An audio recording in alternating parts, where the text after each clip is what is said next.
Days to go before the first round of voting. What are the papers leading with today?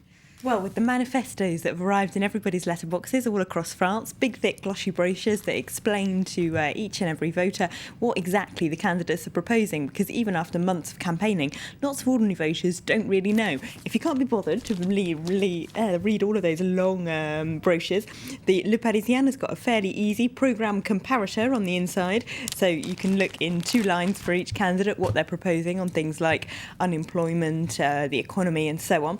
But what do voters really think about when they decide? Well, they talk to a pollster on the inside who reckons that voters don't really look at programmes in all that much detail anyway. Either they know who they're going to vote for because they have a sympathy for a particular candidate as a person, or because they have a loyalty to a particular party. But they're not exactly going through programmes, picking out and comparing different economic policies and working out who they honestly think would best restart the French economy, for example. Very few ordinary voters are doing that, and the ones that they speak to inside the paper say, well, no, I haven't really read them either, and I just still don't know how I'm going to vote. A lot of people telling the paper that. Now, this is interesting because this French election has seen polls saying a quarter of French voters are undecided as to how they're going to vote. That's got onto the front page of Le Figaro today. We've also seen polls saying a third of people might not vote at all. And another one saying that half of voters who do now know how they're going to vote have changed their minds at some point in the last 6 months. So we've got this kind of complex landscape of shifting political sands, both Le Parisien and Le Figaro pointing out today, where people's traditional tribal political loyalties, if you like, where they would always vote socialist regardless of the candidate or of the policies, seem to be disappearing a bit, and in perhaps because there's such a confused media landscape, they suggest, because now we're getting different information about different candidates from different sources all the time, or maybe just because none of the candidates that are competing for this particular election are charismatic and powerful enough to convince people sufficiently. It does seem like it's still all very vague and shifting with just 3 days to go. All the polls that we've been talking about for months might not actually be that useful in the long run, because enough people might either not turn out to vote or change how they're going to vote, that everything we think we know about what the French want from their next president could all just be up in the air. Now, what if people don't turn out? What if turnout's low? Then who stands to benefit, according to the papers? Well, at least according to Libération, they're re-sparking an old fear from 10 years ago on their front page, the threat. And she does actually look quite threatening on that front page, Marine Le Pen there. Of course, it's now 10 years since her father got through to the second round of the presidential election with a shock 17% of votes, and horrified the French at the time.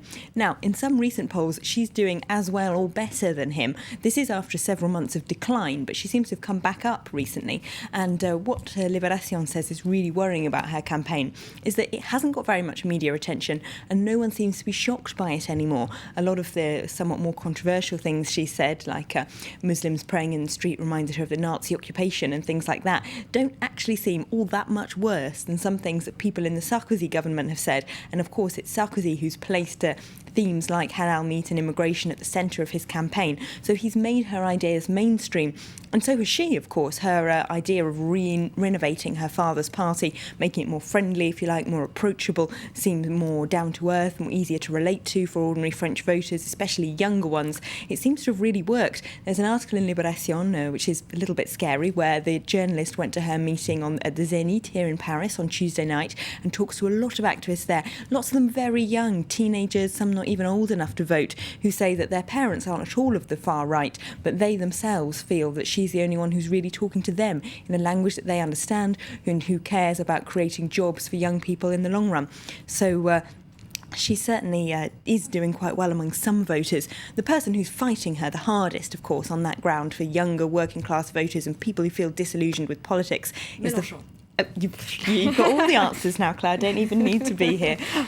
We've said this over and over again, and here he is again on the front page of L'Humanité. The ambitious project of the left is their headline, and it certainly is ambitious. That's probably the kindest thing you can say about it. He says inside he's going to restore 100% reimbursement for people's health expenses, make sure everyone retires at 60 again, and take the minimum wage up to €1,700 a month. So ambitious it certainly is. So his supporters, it seems, are pretty optimistic. So are Marine Le Pen's, but there's another candidate whose supporters aren't quite so optimistic. Well, not if you believe Le Parisien. They reckon that President Sarkozy's campaign is collapsing around him, as lots of members of his campaign team and his own cabinet are convinced that they've lost. Lots of former ministers who served under him say they're now going to vote for François Hollande, and they reckon that even his party, the UMP, could collapse after this election, particularly if Marine Le Pen does well, he does badly.